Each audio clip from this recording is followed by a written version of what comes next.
দলংখনৰ বিষয়ে কি ক'ব? এখন আমাৰ বঙাইগাঁও জিলাৰ 34 নং অভয়পুৰী উত্তৰ বিধানসভা সমষ্টিৰ হলমাৰী গাঁও।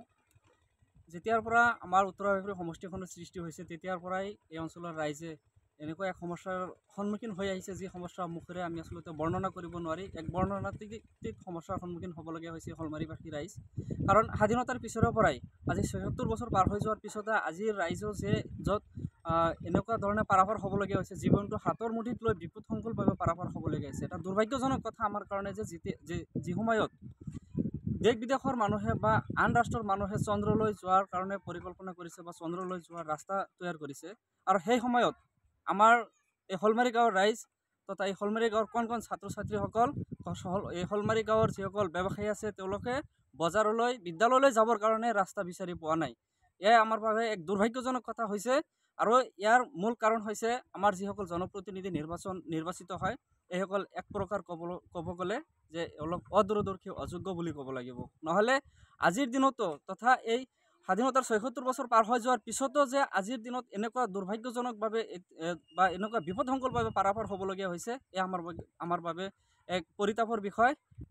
ইয়াৰ আগতে আমাৰ 34 নং অভয়পুৰী উত্তৰ বিধানসভা সমষ্টিৰ পৰা 4বাৰকৈ বিধায়ক হিচাপে নিৰ্বাচিত হৈছিল শ্ৰীযুত ভূপেন ৰায় ডাঙৰীয়া। তেখেতে কেৱল হ'ব পাৰোঁ, চাম পাৰোঁ, দিম পাৰোঁ কৈয়ে 20টা বছৰ অতিক্ৰম কৰিছে।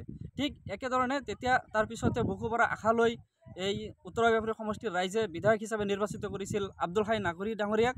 আৰু ঠিক তেখেতেই সেই মাননীয় ভূপেন ৰায় চাহাবৰ পদাঙ্কন অনুকৰণ কৰিয়ে 2টা বছৰ তথা 10টা বছৰ 2টা কাৰ্যকাল অতিক্ৰম কৰিছে। ঠিক এতিয়া দেখা গৈছে যে পুনৰ এই লাঞ্ছিত বঞ্চিত হলমাৰীবাসী জনতাই আকৌ বিধায়ক হিচাপে নিৰ্বাচিত কৰিছে এইবাৰ মাননীয় আব্দুল বাতিন খন্দকাৰ ডাঙৰীয়াক। তেখেতেও দেখা গৈছে যে তেখেতৰ 2টা বছৰ প্ৰায় অতিক্ৰম হৈ গ'ল। তাৰপিছতো এই দলংখনৰ প্ৰতি বা এই হলমাৰী গাঁৱৰ প্ৰতি তেখেতৰ কোনো অৱদান নাই।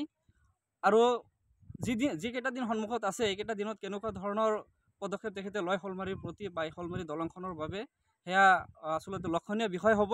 আৰু এটা কথা মন কৰিবলগীয়া কথা হৈছে যে এই হলমাৰী গাঁওখন আচলতে যিসকল ৰাজনৈতিক নেতা আছে, তেখেতসকলৰ একমাত্ৰ ভোট বেংক হিচাপে ব্যৱহাৰ কৰি আছে।